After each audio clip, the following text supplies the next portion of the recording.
Today we are going to discuss about rational function. Today, we are going to discuss about rational function.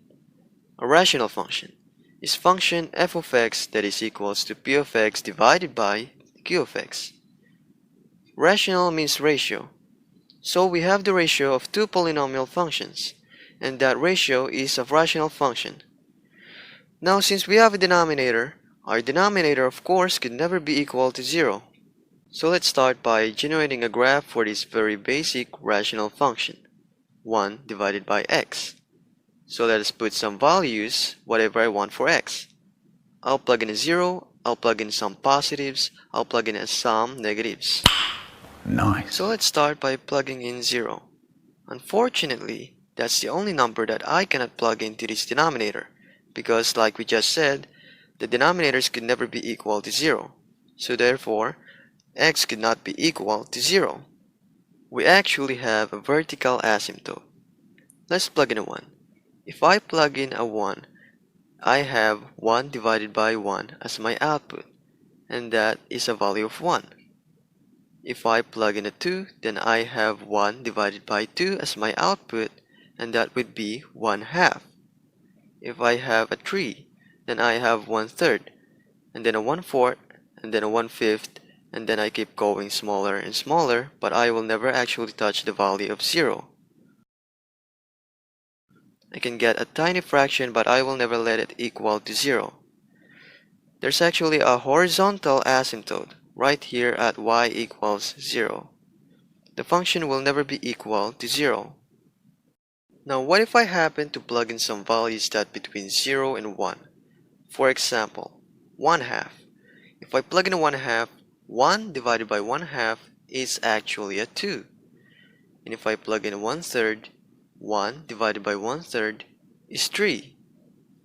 And 1 divided by 1/4 is 4. And so on and so forth. So you can see that we're infinitely getting closer to the vertical asymptotes, and we're also infinitely getting closer to the horizontal asymptote. And that's the first part of this rational function. Now we're never actually touching the two asymptotes, so make sure that your graph doesn't get too sloppy and touch those asymptotes. There's actually another piece of the graph. What if you start plugging in negative values? If I plug in a -1, 1 divided by -1 is -1. 1 divided by -2 is -1/2, and then -1/3 and -1/4. So very similar to the points that are in positive horizontal asymptote, except that they're on the negative side. And then similarly, I'm going to plug in -1/2. 1 divided by -1/2 is -2, and then a -3 for -1/3, and then a -4, and so on and so forth. And so similar to positive vertical asymptotes, but again, in the negative side. Getting closer to each other of the asymptotes, but we're not actually touching them. So this is a basic rational function curve. Describing asymptote here is like a boundary line or maybe like a fence. The domain. The domain for this function is the set of all x values except for 0. A domain for this. First, let's put a set notation, and it is a set of all x since that x is not equals to 0. Let's talk about the range. Range is a time when we look up or down on our graph, and the only value that is not listed in our range is the value of 0 in the horizontal asymptote. So I could actually write the same exact stuff, of course with a different variable, a y, such that y does not equals to 0. Let's talk about x-intercept and y-intercept. This graph does not actually have an x-intercept. We never actually touch the x-axis, so therefore x-intercept doesn't exist. We could say it is none. And similarly to the y-intercept, we don't actually touch the y-axis either, so we don't have a y-intercept. Let's talk a little bit more about this graph. In particular, the end behavior, what is happening at the very far ends of the graph. As x approaches positive infinity, what's the graph doing? And as x approaches negative infinity, what's the graph doing? Well, actually both ends of the graph are doing the exact same thing. So these rational functions and most rational functions, I can describe the end behavior by describing both sides at once. As x approaches positive infinity, that's the far right end. And as x approaches negative infinity, that's the far left end. In this case, I need to know the name of the function, that is f of x, so I called it f of x. This rational function, f of x, is approaching the value of 0. The right end is trying to get to this x-axis.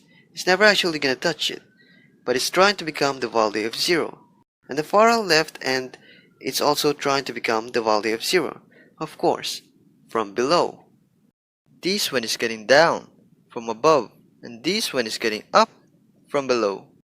And they're both trying to become the value of 0. And that's the end behavior for this rational function. And now for the middle behavior. It also can be called as asymptotic behavior. So basically, how the graph is behaving in the asymptote. So we have two different sides. We have vertical asymptote. So we have two different sides of that vertical asymptote.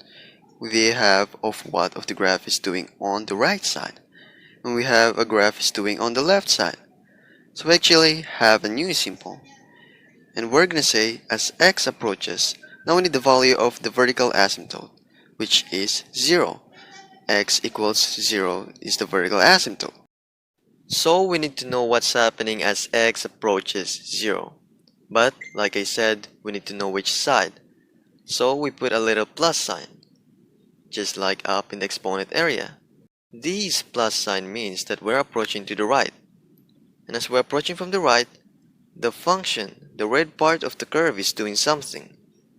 So if we get to 0, and get on the right side of 0, and then start approaching infinitely closer to the 0 from the right side, you can see that the graph is skyrocketing all the way to positive infinity. And that's f of x is doing on the right side of the asymptote. On the left side of the asymptote, we have that describe that with a symbol. And we have a little negative sign. That means we're approaching this value from the left side. Let's see if we can follow the graph on the left side. So get to my 0, get on my left side of 0, and then start getting closer and closer from the left side. As you can see, we do that on x-axis. The function is going all the way down to negative infinity. So that's our asymptotic behavior. So that's a quick introduction for our rational function and bunch of the things that we can describe for it. This is Group 4 Gen Math. Bye bye.